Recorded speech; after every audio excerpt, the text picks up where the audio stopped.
Alright friends, while Bannerlord is back and better than ever, it's also harder to navigate the early stages of a campaign. The map is just crawling with hostiles, enemy archers are even more deadly than before, and many changes also make it more challenging to make money. Stop that. Who In this short series, I'll show you how an experienced Bannerlord player navigates the early game, collects a bunch of dinars, and help you dominate.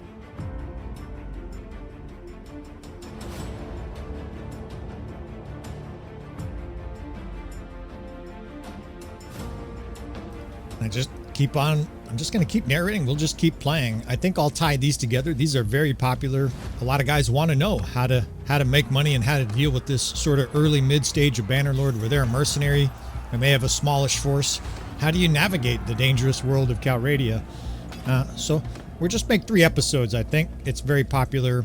I enjoy it too. It's quite a break from the intense epic Botanian and Valandian campaigns, you know, where we have armies of 1,000 clashing. This is a lot more gritty, right? Small decisions, small movements of troops and decisions of what to do when is basically the difference between getting rich and getting captured. And hopefully we can continue to pave the way for you fellas, to share tactics and do a little entertainment on the side. Now, I should have been talking about it, but I just did another deserter check. We picked up a bunch of recruits and we had 7 of the 16 desert. All of the deserters came from our worst troops. So I've mentioned that one before. It's worth it, right? When you have a small army like this, those extra 16 troops may be the difference between being captured or not, right? You can basically just permanently keep your army over the maximum. And with rare exception, the forces that desert are going to be your worst troops. Now, we're a little beat up here, but we're starting to play this campaign with our hair on fire. I don't care. I'm going right towards these guys like we're the aggressor. Come get some. Well, now you do bad mustache. You're next on our conveyor belt of destroyed opponents here. And we're going to risk being captured here. We're not too worried about it if that happens. We're going to play with our hair on fire. I got to do some upgrades here. I want a faster horse. I always prefer a faster horse because we're doing a lot of our damage with our weapon, and the speed of your horse determines the weapon damage of your strikes. So I prefer a longer sword too. I like these fine steel Parmenians, I guess they're called. 117 reach for a one-hander. That's great reach. All right, so we're playing with our hair on fire, and that's a lot of hair, right? You'd be getting third-degree burns standing 10 feet from me with this giant, awesome beard and afro. Rage here is raging through Calradia. Now we have an elite army. Look at this shit. We have a whole tier 5 crossbow division. We've probably got some Fiend champs. There's some master archers mixed in there, and it's starting to get elite. Now there's the recruits. We just picked these guys up, right? So just like they did in the ancient days, let's make a vanguard in the 1st division, and we'll have basically a scrub division of reserves. We'll bring them in late in the battle. We can just put them off to the side or in the rear. And then what we can do is have them charge if there's a moment where it looks a little bit dicey, and they'll be attacking injured and or distracted opponents, right? I like how that sets up.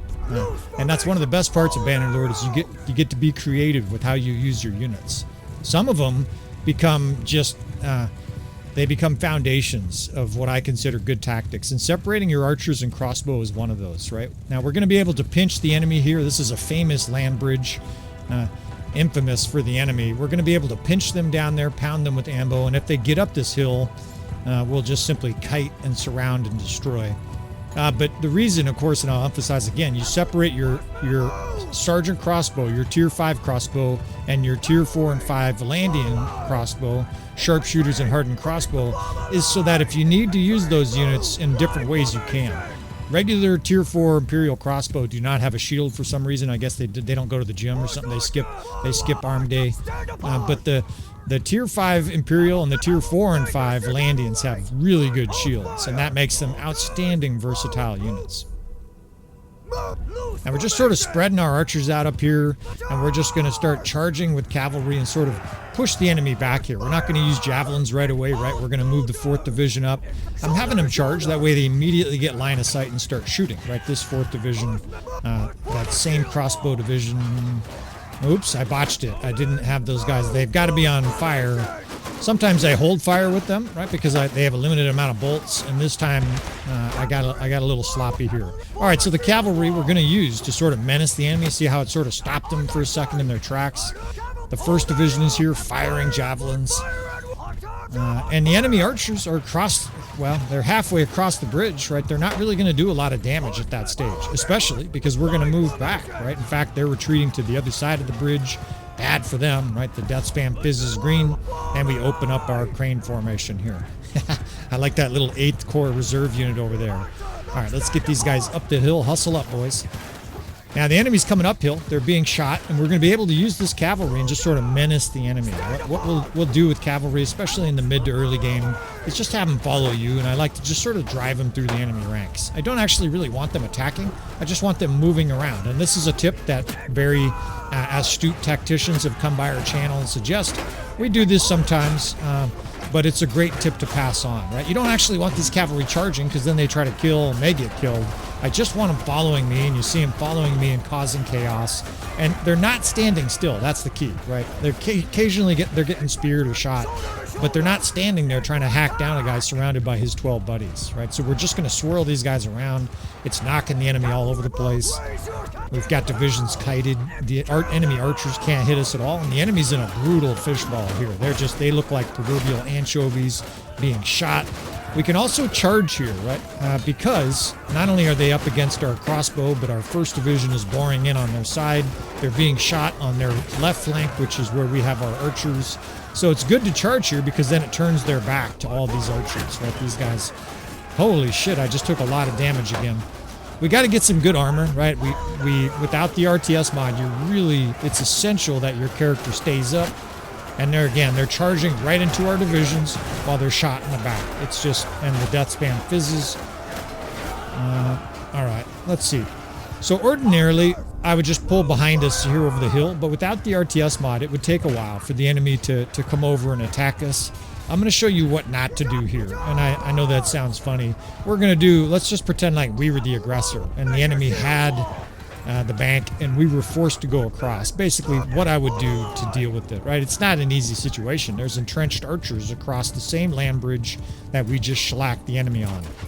Now, the first thing we do is I've got cavalry in a shield wall, and I'm just telling them to go past the enemy, right? Which, again, probably seems strange. Some of those guys will die, but they're plowing the road, right? Behind them is a bunch of infantry, a bunch of recruits.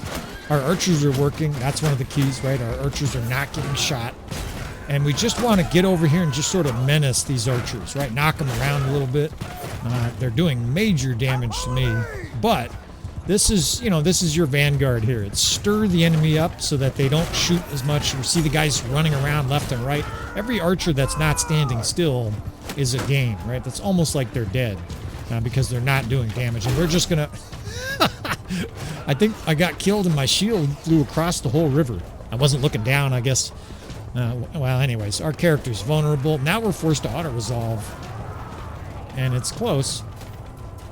Our power of units, though, looks like it won the day. So that's basically what not to do there, right? What should I have done? The enemy attacked us. Of course, you remember what I would have done there if we had to win. $10,000 on the line or something, is we just pull up over the ridge where the enemy couldn't see us and then burst over the ridge as soon as they were close in a reverse slope decline defense. It would have been fantastically successful. Why didn't I do that? Because I'm kind of in a hurry. Like I said, we're playing these episodes with our hair on fire. I'm wary about wasting your guys' time, and without the RTS mod, I can't make the enemy move quickly. It might have taken them 3, 4, 5 minutes for them to get the courage to cross that land bridge. Now, we might have stepped in it here. I don't have any prisoners I can recruit. We've got 30 troops healthy. Who are you? And we've got another pompous Western Empire lord attacking. But our hair is on fire, so at a minimum, we're going to be able to burn them with, just our hair alone, that radiant heat. I'm a firefighter. I know more about this than most people. It'll burn you at 20 feet, right, when this guy's hair is on fire. We're just going to... Plus, how intimidating would that be, right? You're facing an enemy, and the guy's hair is literally on fire. Like, I would probably not fight. I would probably go the other way. I'd be like, I don't know what's going on here, but I don't like what the fuck I'm seeing here. All jokes aside, we have the kind of army to win this kind of battle, right? We have mostly high-end units. We've got a pretty good landscape here to do a little kiting, a Little reverse slope decline defense. And here we are going to pull out all the stops because we have to, right? If we just F1, F3, or heaven forbid, if you are making a frontal assault here, you lose for sure. We may lose anyways, but at least we're going to execute the tactics that give us the best chance to win. So we have 10, 8, 12. So almost all of our units here are in our 4 divisions, which is just fine, right? Hopefully we have, hopefully all 10 of those, it looks like it, are Sergeant Crossbow. That's good, right? Because they'll function, again, double duty. Those shields make them perfectly adequate infantry under the circumstances. I wish I had 10 Legionnaires here instead of 10 Sergeant Crossbow. But in reality, it might even be more effective to have the Sergeant Crossbow just because they're going to be able to shoot. There's no question that, like, people say, well, what about an all-archer army? Is that, like, is it effective? Oh, fuck yeah. We did a whole series on all archers, and it was disgusting. It just destroyed everything in sight. Every scenario, any scenario. Oh, against lots of cataphracts in the open, no problem. Tons of troops in a narrow space, no problem. Siege defenses, of course, just mangles everything. It was basically almost like a evidence A on how OP archers were. Our final battle, I want to say we won outnumbered 7 or 8 to 1. It was stupid. Against all kinds of good troops, right? We had only archers, and we still just smashed them to pieces. If you want to check it out, it's very old content, so it's not exactly my most polished work, but there's an archer-only playlist with some pretty cool battles on it, if I do say. You can probably hear my old mic and yeah, well, anyways, it'll be kind of gritty.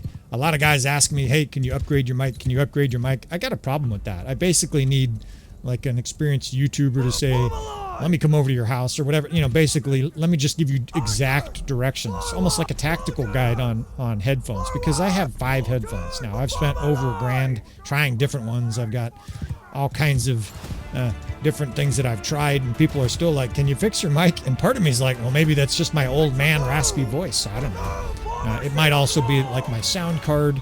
That's the kind of thing I would love feedback on, because of course you guys are listening to me sometimes for an hour, right? I don't want to be, I don't want to sound, you know, obnoxious or aggravating any more than I am already in the back of your, you know, in your headphones or whatever. All right, so 100 enemy troops here, right? Well, 98. We smoke a few with the javelin. Huge advantage on having javelins here, although, god damn, I just got drilled. Again, I reiterate that. The enemy's unbelievably accurate with their missile weapons. I was moving and swirling on my horse, kind of like their guys, right? They came up and insta-died. They really did make archers even more powerful, and they were already powerful, right? It's kind of strange. Javelin guys are even more powerful. Battanian skirmishers are just gods now. We're going to have to kite here, and we're going to kite over that top ridge. There's a bit of a reverse slope decline there as well. It's amazing how many there are once you start to recognize it. And let me show you.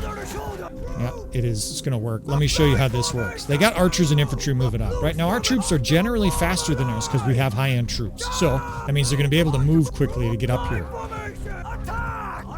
Now, the archers and crossbow will be a little slower because they got, you know, they got a shield and heavy armor and stuff like that. But I think I pre-kited most of them. I don't see too many guys getting caught up. And once we get up here, the archers won't be able to shoot us, right? There's a few guys fighting.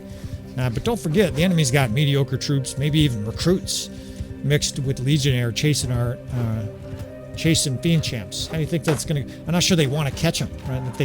If they catch up to the fiend champ, they get to lay in the dirt. All right, so this infantry's absolutely no chance, right? They're trying to charge 30 elite archers here with 20 infantry. Their stupid lord is just sitting here like a dipshit. We can dismount his ass ignobly. He can lay in the dirt like a dipshit and die with the rest of his troops. They're desperately holding up their shields, and all they're doing is causing more torture for themselves. Now here come their archers, but they can't shoot yet. Now they can shoot, and guess what? They get smoked, right? Because our archers have nothing to shoot at except their face.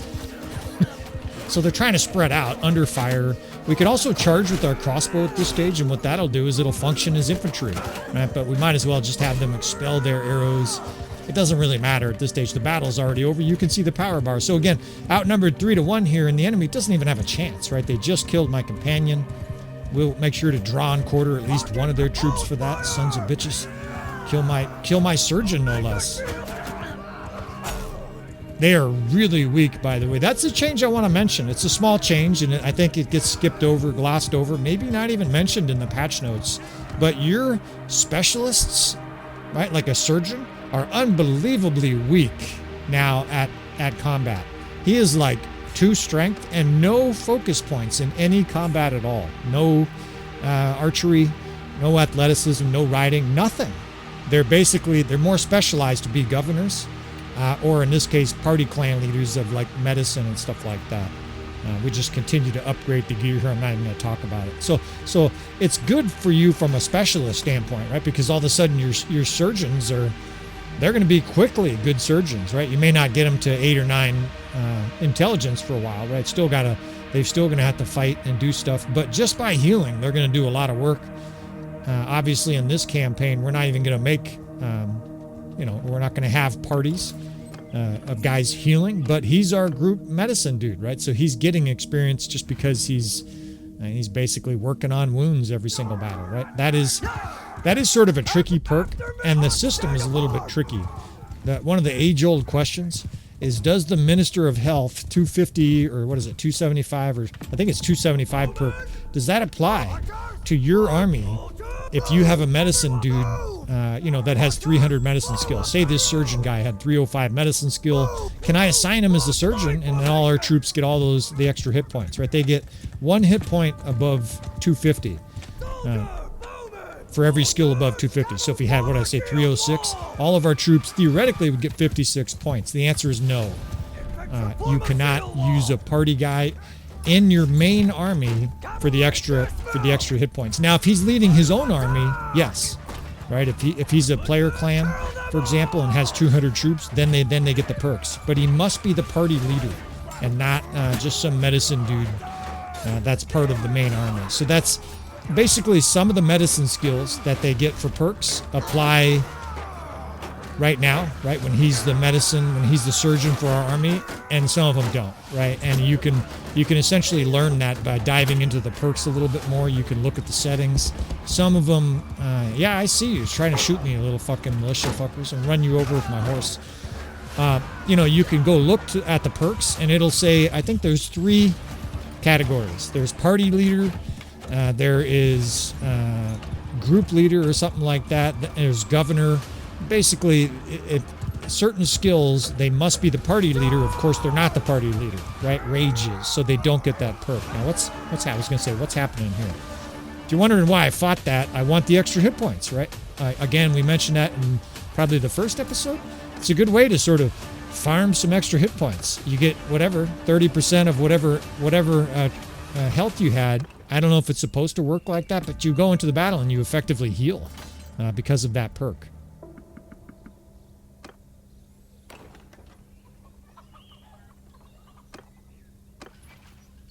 All right, so surgeon here, this guy, he's got good medicine skill. It's going to take him a long time, though, before he gets to that Minister of Health, but it won't work for us, right? So there's your argument, and that's why, of course, I started doing it with my characters. There's your argument for having medicine skill for your main character. It actually becomes insanely overpowered once you get to about 300 plus medicine skill, so you got to get 9 points towards intelligence. It's difficult to do in a regular campaign unless you're running some mods, or you just cram tons of points into intelligence. But once you get to 300 plus intelligence with a good army, it's insane. You just absolutely trash armies with virtually no losses because your troops have like 200 hit points, right? It's incredible how OP that perk is. It really should be like you get 1 extra hit point for every 5 or something like that. Not, you get 80 extra hit points if you max out your medicine skill, which is, yeah, you young kids, that is definitively OP. All right, so we got some more Western Empire forces to fight, and I'm aware we've been kind of fighting in the same area a lot, right? We could go up to where the Sturgeons are, right, and try to fight some. I guess they're at war with the Western Empire, right? That's why we're in alliance with them. I just want to, we want to mix in some other things here. Also, I'm going to go sell some loot. I'm trying to think if I'm going to film this. We've been, we've been playing for about 20 minutes here. I'm just going to do this real quick, right? And see if I can ramble about anything. Look at all the activity here on the map. There's no question this is a good thing here, although this guy just suicided. The AI still does stuff like that. That is definitely subpar, right? They don't assess threats very well. It's basically, I'm right here with the 100 troops, going to smash him. Okay, he barely got away. They usually make me look like a bitch. I'm used to it. That guy should have hauled ass as soon as he saw us, right? And not tried to attack those deserters. Instead, right in front of us, he attacked those deserters, right? Making him vulnerable.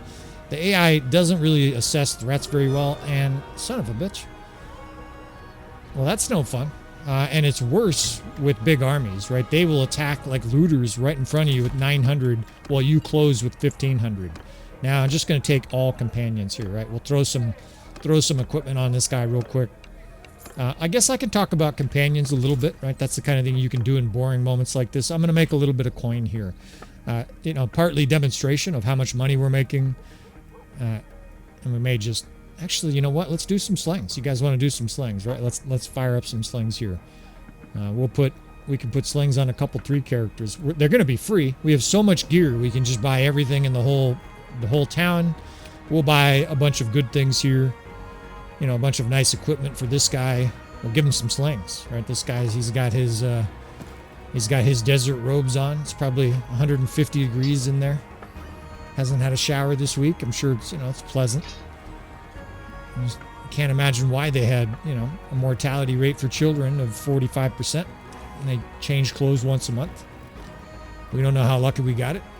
And let's see, we get a helmet here. I'm a little bit distracted. Let's just throw some shit on this guy. It doesn't actually matter. We'll just go to the high level stuff. That way you can put on a garage sale of good armor. It just doesn't matter that much. We can fart around with slings a little bit. Now, we're going to do a whole episode. If I haven't released it yet, we eventually will. Basically, philosophies on developing companions, but more importantly, developing specific companions for specific divisions. This is the time to do it, and it's one of the most asked questions. I got these companions. What the hell are they good for? Do I assign them on quests?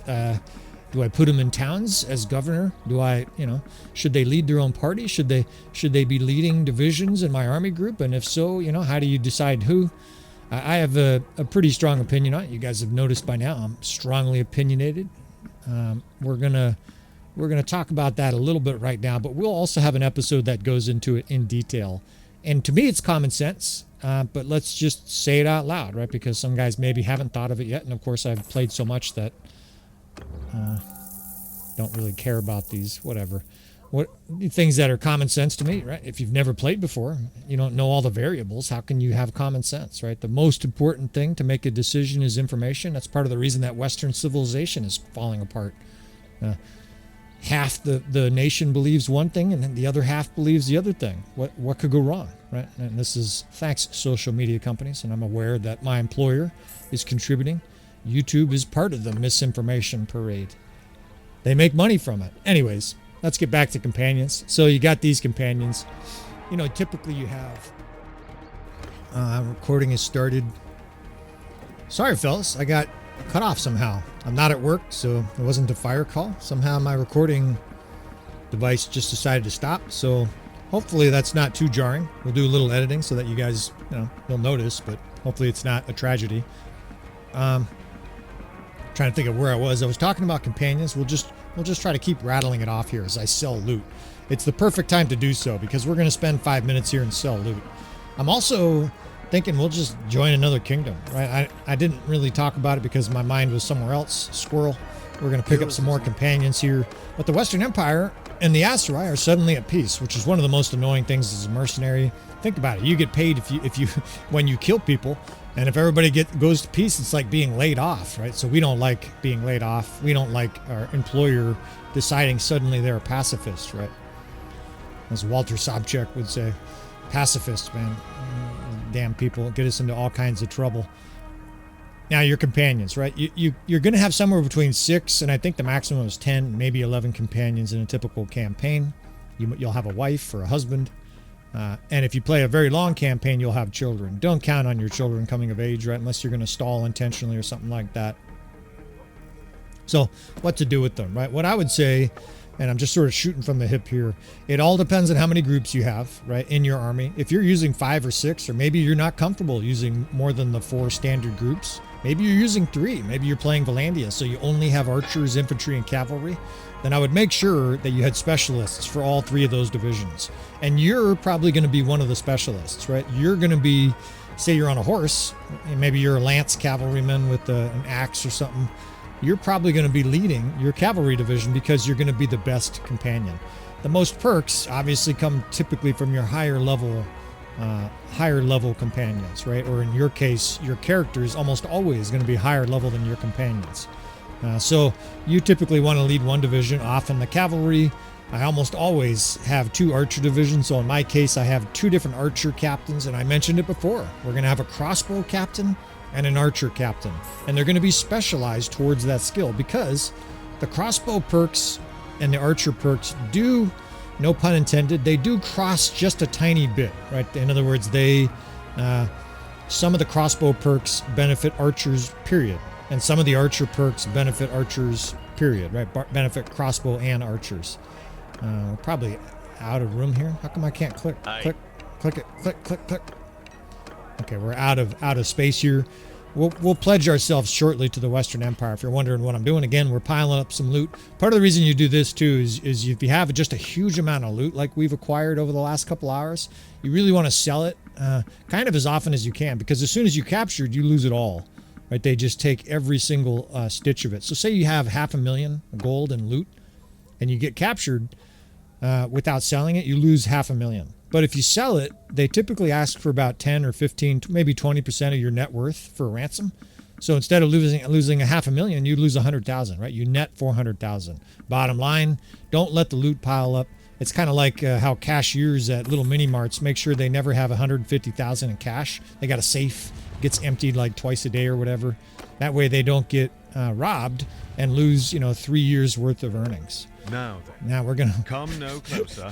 This terrible mustache really does look like a disheveled mental asylum patient here.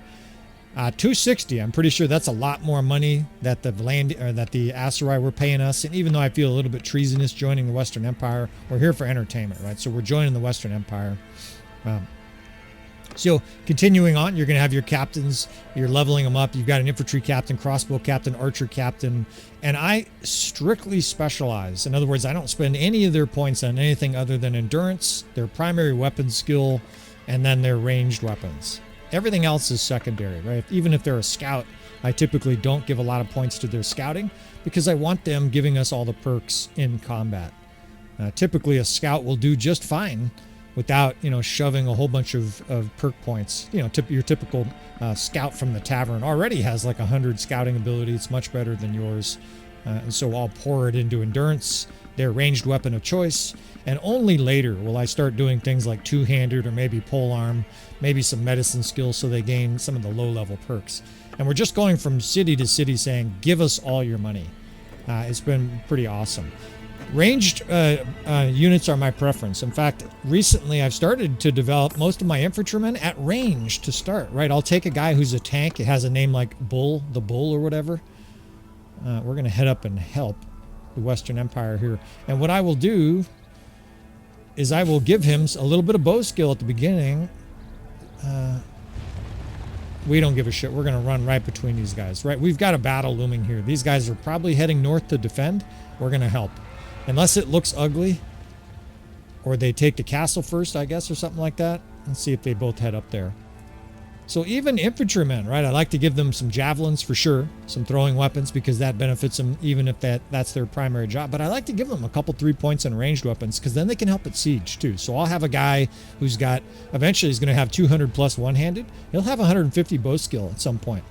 That way he can help in siege. And also, and this is critical, that way he gets a lot of kills early in his career, right? These guys are weak at the beginning.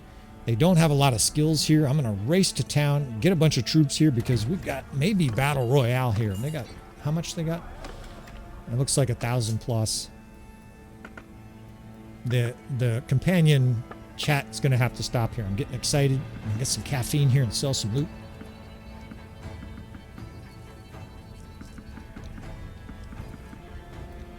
The random soundtrack beautifully starts playing up an exciting, suspenseful track here. And this is going to be really interesting if that other army engages. They're coming. Here they come, too. 12, 15. It looks like 1,200 against 1,500. So this is the kind of battle. It's a big risk, right? We have almost 1,300. With us, we'll have like 1,354. There's enough daylight. This is setting up beautifully. Now, that army of 539 is just waiting, right? Now, we don't want to get attacked here. Look at, they're getting behind them. In we go here, right? These are the kind of battles I fucking live for as a merc. And we've got the right army for this, right? We've got 70% probably of our army is ranged units, javelins, and or arrows. How many times have I said that during this series, right? You want to have these constituencies in your army, because if you have infantry, you get blasted here. It's the same concept I have about giving your ranged, giving even your infantrymen bows. In this situation, they wouldn't just insta-die in this battle because they would have a bow. So we're switching back to javelins here. Sorry, I'm not going to fight this huge battle experimenting with slings. In fact, we'll, let's see, get this guy some javelins here. We're going to have, let's see, that's probably enough here. Get a couple perks. We're going to have major casualties in this battle, win or lose, right? This is going to be a slugfest, but these are the kind of battles that I salivate over. We can make a major difference here, and of course, we're going to stick to the flank. We're going to watch our ally. We're going to hope that they don't do incredibly stupid stuff. You really are at the mercy of the AI here. If the AI, if our forces, you know, say they form like a ring defense, we're fucked. It's just all there is to it. We could try to help, but we're probably going to lose. We're just hoping that they take some kind of reasonable formation, and we can augment their forces enough to pull this kind of a battle out. I'm going to assign the 7th Division a couple units just so I don't misclick anything. Basically, though, we have 4 infantry division, or excuse me, three archer divisions, an infantry division, and 2 tiny cavalry divisions. Everything else is kind of inconsequential. Now, we've got a nice riverbank here. You want them to get across that, and they're listening to me. Get across that river. Set up shield walls and start issuing some commands here to the AI. You know that's coming. 10 years from now, we're going to have voice-activated AI, where you're going to be able to, on some level, control a bunch of shit. That's going to be sweet, right? You play Bannerlord without ever pushing your mouse button and moving around. You just talking to your mic. 3rd Infantry, form a square right here, etc. It's going to be awesome. Now, I'm taking a risk here, but I'm doing this to protect our army. I know that seems strange. We've got the shields, and we've got high-end troops here. They're coming in with horse archers and cavalry. How many times have I said it on the channel? What destroys horse archers? Crossbow. Who has lots of crossbow? I'll give you a hint. It's us. All right, so we're going to try to protect our wing here with these shields. Let's get these crossbow and archers firing away. The enemy's pouring in here. It's actually a pretty good defensive setup we have. We're across the river. Our archers are working. The horse archers we're protected from horse archers. The death spam looks magnificent. Let's charge with these divisions here. Their cavalry's charging. We've got to fend these guys off. I'm going to kill you guys for 2. I should be able to do some good damage here. This guy's starting to level up, right? 2. It's not going to work if we're doing 2. I just told you guys, yes, movement speed equals death, and then I do 2 for damage. Hopefully that doesn't keep happening. You know, what's happening is I'm like hitting him with the non-sweet spot of the sword, right? I'm hitting him with my handle. So we're going to start kiting just a little bit here. The enemy's coming in hot and heavy with shock troops and infantry. We want to keep kiting. A lot of the tactics that you do in a regular battle apply here, right? And they have a very tough army. It looks like they've got better troops than us. I see Legionnaire and Elite Manavelitons pouring in. But our units are kiting beautifully here. We've got some trees to just keep pulling back. The horse archers are either dead or pressed away. And we've got the enemy sort of pinched between our 2 forces, right? There's a huge force of Western Empires sort of holding the edge of the river on the other side of the formation there. And we've got sort of a beautiful flanking angle on the rest of their troops, right? Drill some of these high-end troops, help our guys out. But what we really want is we want the enemy focused on our AI, right? Let all those crash test dummies get blasted. Oh shit, they have lots of horse archers still. Right, let's try to figure this out. They look good there, and we've got so many archers here, we should be okay. What I'm worried about are these guys here. If a bunch of Legionnaire charge our formations, we're going to lose divisions quickly. This is a dipshit holding up his shield the wrong way. You would love to see them, you know, rotate their shield towards the present threat, but maybe that's Bannerlord 3. Now I'm going to move this first division. They're actually in a square, and that's to beat off some of the arrows from that horse archer division.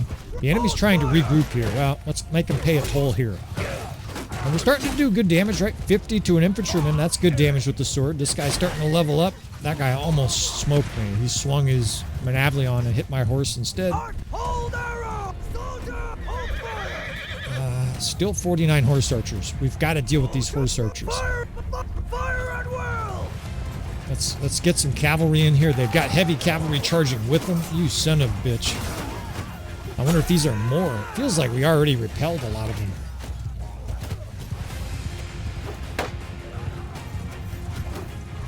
We got fucking camels coming after us. We've got to stay focused here. The center is okay. Our archers are still working here, right? I see the enemy being shot left and right here. Let's just continue to focus on our left flank here. These fucking horse archers. They're really weak units. Like, they just ragdoll off their horses, but they will shoot you to pieces, right? You got to get to these guys. These are like shock troops, right? You want to target them early, because if you don't kill them, they will kill you, right? You definitely want to prioritize horse archers. And they just sort of peck you to death, right? Now, the enemy's getting zerged, or the allied forces here is getting zerged, but look at our position. We have a great position on their flank. Let's push in that 4th division. Continue to sort of buttress our flank here with our 3 cavalry. Hold the line there, fellas. And we're going to get some killing on here. Let's see if I was... I'm a full health bar here, too. You guys are going to get fucking cut down. This is beautiful. The AI is basically heading right towards the main mass of enemy troops, and we've got an undivided, protected flank just to scorch them. It's almost like they can't see us in the trees. Meanwhile, Rage here is starting to rage, right? And he's starting to do good damage, right? I mentioned it before. Fast horse, you're doing even more damage with your sword.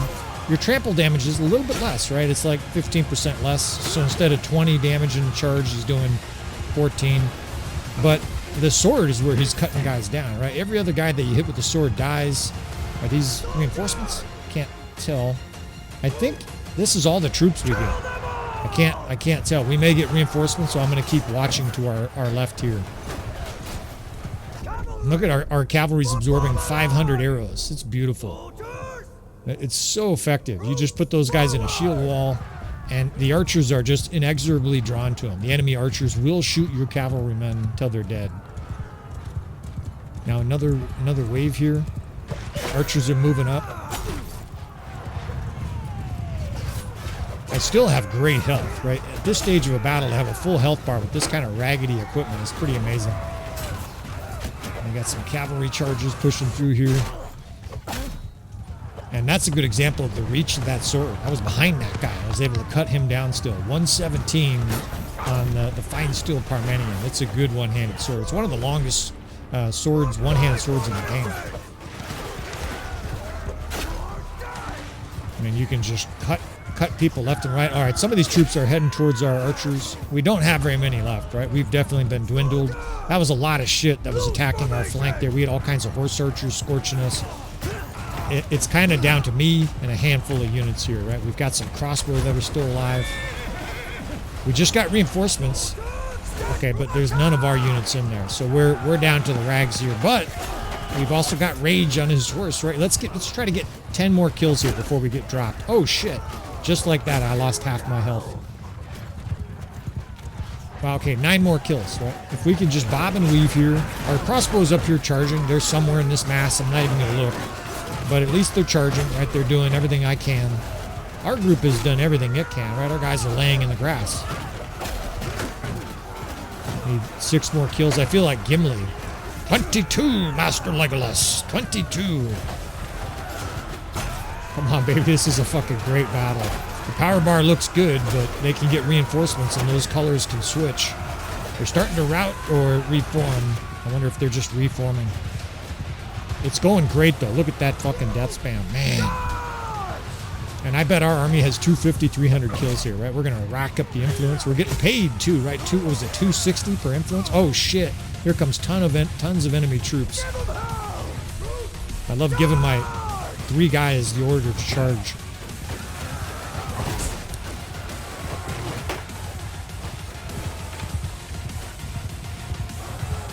We got archers kind of shooting down the hill here. Come on, boys, fight. I've still got a third of my health. We're still doing all right. I wish I had a glaive here. It'd just be shredding.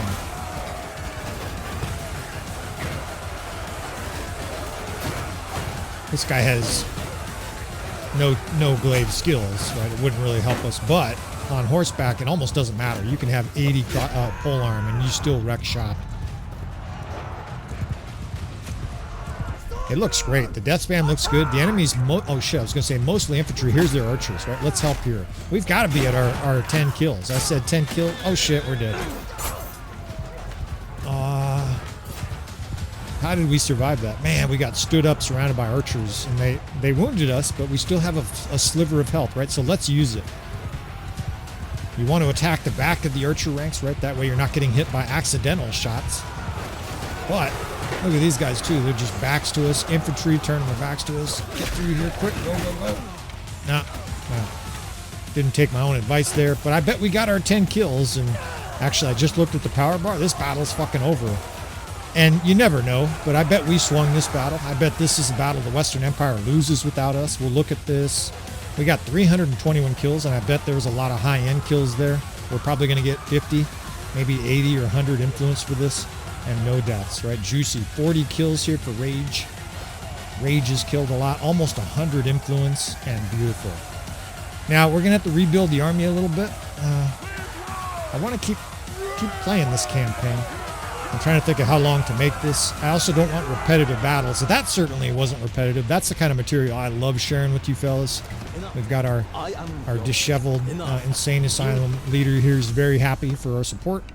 Hard to know if they win without us. Probably not, right? We killed 300 troops plus some high-end troops. And a little bit beat up here. But, and of course, the prisoners all just got away. I'm famous for keeping a huge prisoner squad. There's some perks that really help you acquire prisoners, and we don't have them yet, right? We're still very low level. Maybe we'll start leveling a few of those up. Those are leadership perks. Some guys say, well, what perk, what part of the perk trees suck and are useless? Oh, shit. I was just talking about a polearm. I might be tempted to use that. Who else do we have here? I've got no polearm skill. It's basically about the nicest polearm you can get. And I think we'll give it to this guy, right? He had an unwieldy axe. I may wield that, though. We'll see. We'll see how much longer this episode goes on. 40 minutes, probably 40 minutes with the two. That break in the recording there. That's okay, though. And I don't really want to participate in the siege. I usually get scorched pretty bad there. I think we'll just let those dipshits handle it. Try to get back to Amitatis here and regroup, right? 27. We're down to 27 healthy troops. And all of our companions are banged up. So I'll hide behind these guys if I have to. We'll hide behind them until a huge force comes, and then we'll run the other way, right? We're definitely... That's the nice thing about the mercenary stage. You get to play like a despicable person. We're gaining levels just walking around the campaign map. That's probably a combination of steward skill and some other skills. Can sell these guys. Some guys would say donate them for influence. Let's compare, right? That's like 23,000. I think for 280 influence, what do we have to get? We have to get 100, almost 80 or 90 influence for donating these guys. Whoops, it's got to be the dungeon. Here we go. Donate prisoners. Let's see if we get... Yeah, see, it's not even close. I think you just sell them to the ransom broker, right? So I'm doing the math. I'd get 6,000, 5,000 from influence. At 300, 8,000? Something like that. 9,000. Why not just do this, right? It's double, triple it. Some guys are, donate them. I don't really see a point to that. So we'll just do that. But money obviously is no longer an issue. I just look down and it's like anybody who's held stocks over the last 15 years in an account they didn't log into. It's just a giant crooked number, right? 598. This guy was broke 3 hours ago, right? We had literally 1,000 gold. There was a point where I couldn't pay my troops. And a couple, 3 hours later, we're rolling into the penthouse here. We're buying all the equipment we want. And that's the other huge advantage, of course, of winning battles is that I haven't had to buy a lot of equipment. Because, of course, we're just getting drops left and right. Do a little bit of this. I'm sure some of you guys aren't thrilled. course, we can edit out. Earlier, you know, we were talking about companions, and I guess I can, you know, scroll a little bit more about companions. I specialize in my campaign, so I run 3 infantry divisions usually, sometimes 2, but usually 3. You know, regular tough defensive infantry, 1st division, shock troop division, 3rd division, skirmishers, 6th. Now you can do whatever you want, right? You don't have to do that. Let's just help these guys finish this off. Maybe there's some prisoners. That's what I'm really hoping for here. Sometimes you can come in at the end and there's like 40 prisoners for free. No such luck here. So I typically have 3 infantrymen, sometimes 4 that are companions, that are captains. The reason I have 4 a lot of the times is because guys die, right? So I develop a couple different tough infantrymen. I like my standard infantrymen to have javelins. So it's sword, shield, and 2 stacks of javelins. And then I have shock troops, and I usually give our shock troops javelins because you have those throwing slots. I don't think there's a good excuse for not having some javelins, right? Some guys would put a shield on a shock troop. I don't like doing that, and the reason is that the AI does bizarre things sometimes. If they have like a shield and a mediocre sword, or worse, javelins and a shield and a 2-handed weapon, even if they have better 2-handed skill, they will poke people with those javelins. They're like, oh, okay, well, we've got javelins here. We can just, you know, hit the X button, flip it around, and now it becomes a spear. That's the last thing you want, right? You want them using that 2-handed weapon. So I prefer giving them 3 stacks of javelins or 3 throwing axes and then a big old 2-handed weapon. That way the AI is basically forced to use that 2-handed weapon.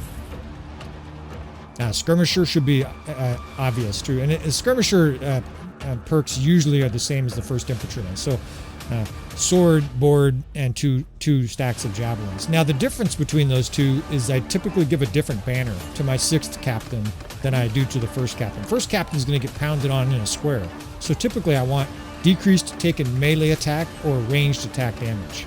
They're going to get shot. They're going to get attacked by cavalry, infantrymen, etc. If you use your skirmishers well, they're not getting zerged and mauled by infantry, right? They're kiting. They're throwing at range. What I prefer is decreased range damage because they will get shot, but if they have a shield, that's less important. I think more importantly is movement bonuses. That way, if they get, if there's a bunch of infantry bellowing and chasing them, that's going to slaughter your skirmishers. They can haul ass, right? Movement in Bannerlord is ultra important. Some people put movement for their shock troops. I'm okay with that, right? Your 3rd division captain in my scenario here. Maybe you guys are confused again. 1st is heavy infantry. 3rd is shock troops. 6th is my skirmisher division. With my skirmishers, I want speed. And I think there is a good argument for the 3rd division to have a speed banner as well, right? That way they can close. Your shock troops can't kill unless they're right next to the guys, right? I also typically like decreased taken ranged attack damage because if you use your shock troops right, they're going to maul infantry. What their real danger is, of course, is getting shot. They're going to get hit with maybe like horse archers, or will shoot them and stuff like that. Your typical biggest threats are horse archers, flanking archers, skirmishers, etc. All right, well, looking for opportunities here, and sometimes with these I just will edit a lot of this out. I'll do a summary or edit over or something like that. I do want some more content as part of this here, so we're almost chased down this force here. We've got her. Come with us.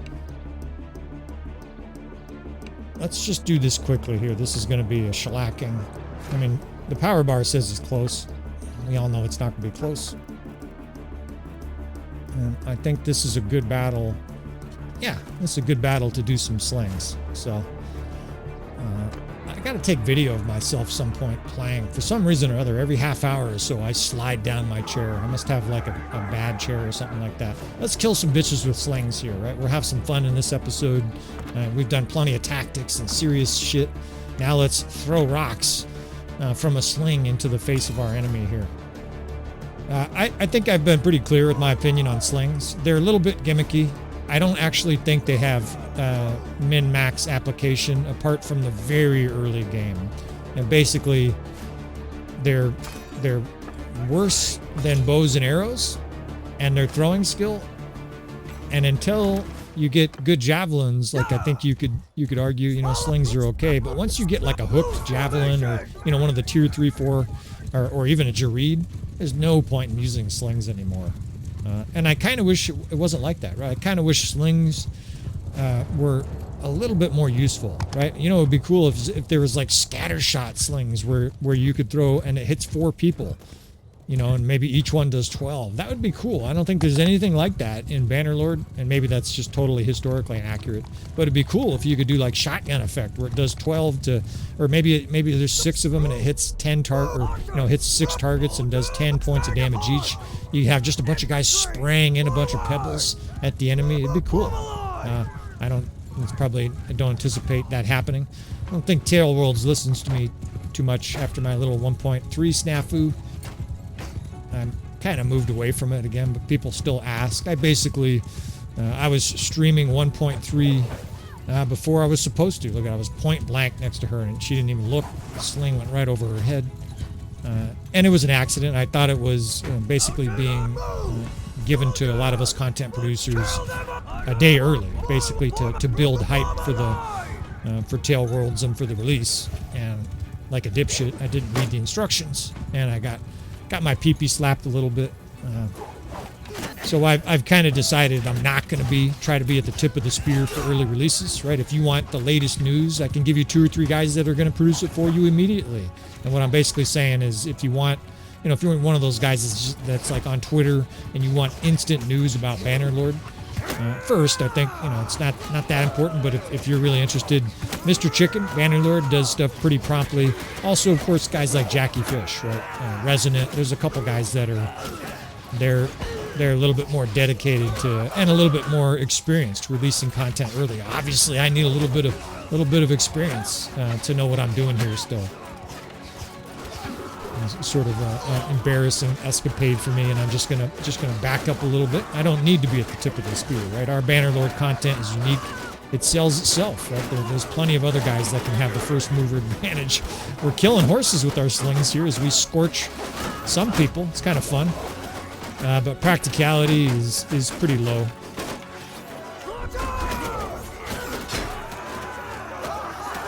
And another force here just smoked by our ranged units. Really have no chance.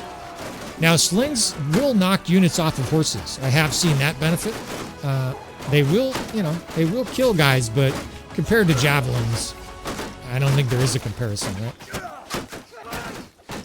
Now, you can use them on horseback, and you can use them while you're holding your shield and be sort of defensive, but you can do the same thing with javelins. I don't see slings as being something. I don't want to say purely fun. I guess maybe somebody will prove me wrong, or they'll change the perks. Maybe they'll adjust something to make them more usable. They're kind of right in between an arrow and a javelin, and I think arrows are simply better on the long range, and javelins are simply better on the short range, right? I think you're sort of doing yourself a disservice by using slings. Let's head north here. No, man. Well, I think we're going to end it right here. We've got a bunch of pacifist kingdoms here. Suddenly, we joined the Western Empire here, and now we got peace with them. I guess we could run up there and join the Khazate. But you know what? This is going to be almost an hour, I think, 45 minutes. I think this is just fine here. We'll wrap this episode up. And maybe, just maybe, there'll be one more of these. But we don't need to get this guy to clan tier 6 as a merc.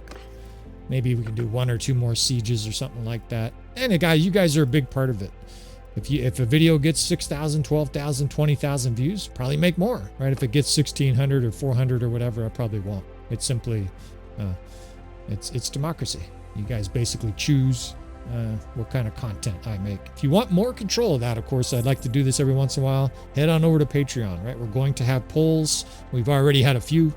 What do you want me to do? What do you want me to do with that? One of the questions I asked the fellas on Patreon is, do you want me to play the Nords, or for the DLC, or do you want me to play against the Nords, right? And so we're going to ask the Patreon community, ask the supporters specific things like that. And then, of course, there's other perks. There's exclusive content on Patreon. Oftentimes we include Patreon members in our epic campaigns, right? So you can fight alongside proverbially my character, right? Our main character. You can be, if you're hot, you can be the main character's wife, right? Stuff like that. So, all right, enough creepy stuff. We're gonna wrap this episode up. I appreciate you fellas and you hot ladies. I appreciate everybody, even if you're not hot. There's a great community here. You guys are pretty sweet folks. I think I can say that. It's a warm, fuzzy feeling for sure. Please hit that like button on the way out. You guys do a pretty good job with that. With all that said, I will see you friends next time.